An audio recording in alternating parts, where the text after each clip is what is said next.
Ayan, bloom na ang aking rose. Ala.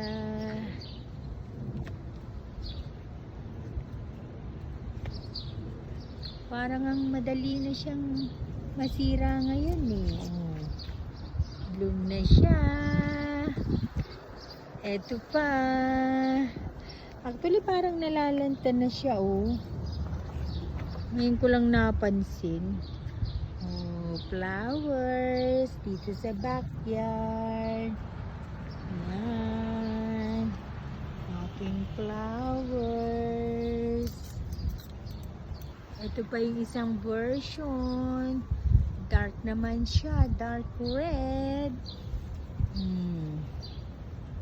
Hindi siya kaanong maganda ngayon. Pero at least ang rose. Ayan. Eto pa. Aking rose. Actually nalalanta na siya eh. Yes, baby.